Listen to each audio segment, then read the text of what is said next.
Welcome back to One Universe Movement with your host, Janet Laverne, the Love Goddess. Well, as you know, guys, um, sitting in the island, so behind me you can see some cherry trees and maybe some mango trees. I might take you for a little walk in a bit. Um, Here visiting and setting up One Universe Movement here. Um, there's a lot of need for help, whether it be from mental health or nutritional. There's just a lot of need here on the island. And right now, amongst the beating Jamaica is getting from North American governments regarding COVID, and with the Prime Minister here, I understand he decided not to lock down the island this time around. Well, let me put it to you this way. Can you have economical growth without personal growth? Or are both dependent on each other?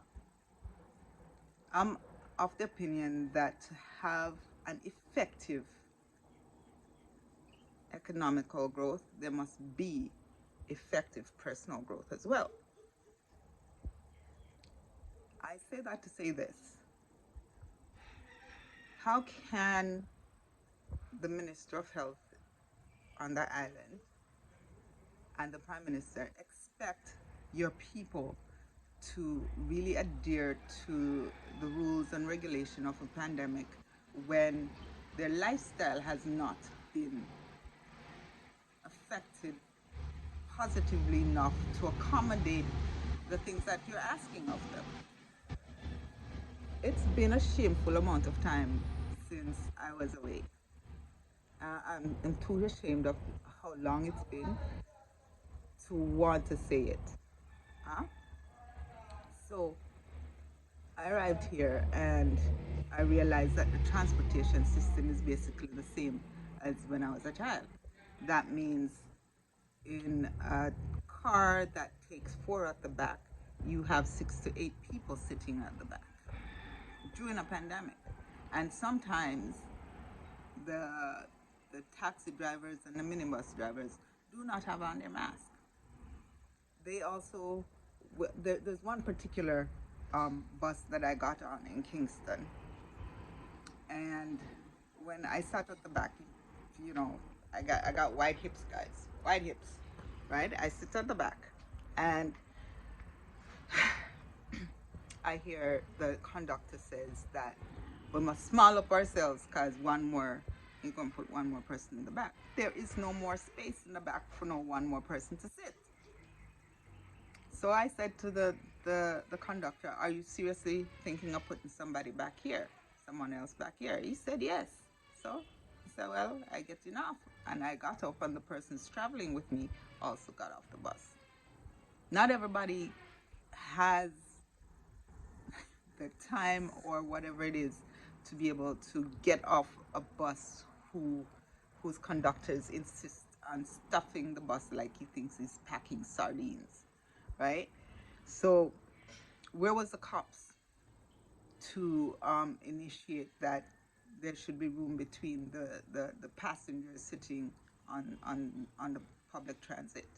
And why is it that in the 21st freaking century on the island where we are supposedly progressive people and we're proud and bold about it, but you're still packing people like they're sardines? Why isn't there enough transportations on the island, and why aren't the people being paid enough so that they can accommodate the facility of having 3 or 4 persons alone in the back seat and only one passenger sitting in the front? Huh?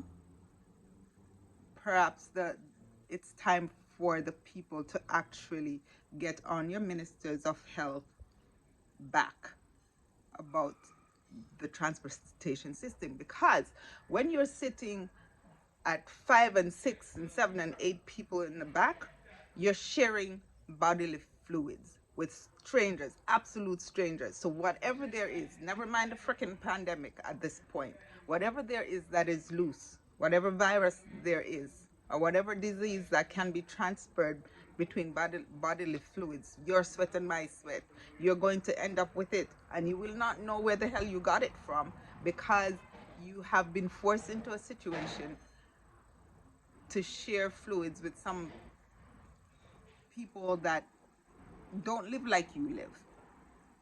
You understand me? It's freaking nasty, and I am appalled at the thought that the government of Jamaica still allow this kind of nonsense to continue to happen. Right? If you had cared enough about the people's lifestyle and the way they live, maybe, just maybe, they would listen and say, okay, you know what, well, him actually kind of care, you know. And, well, because him care, well, I'm going to try to listen and adhere to XYZ.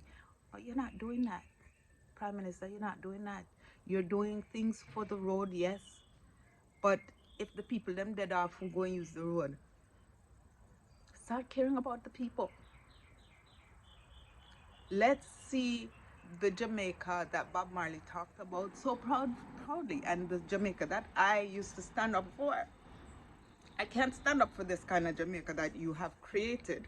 And I don't mean you specifically, I mean as a government body. You guys created this, right? This is a catastrophe in the 21st century. Wake the hell up. Do something where the people actually benefit from it, right? The one love standards and principles, and then walk away from that. And from government to religious societies, I've walked away from that principle. And it's time to reevaluate your life and reconnect to that principle and bring back the kind of camaraderie that this nation used to know. That's all I have to say on this topic for now. Shalom, one love.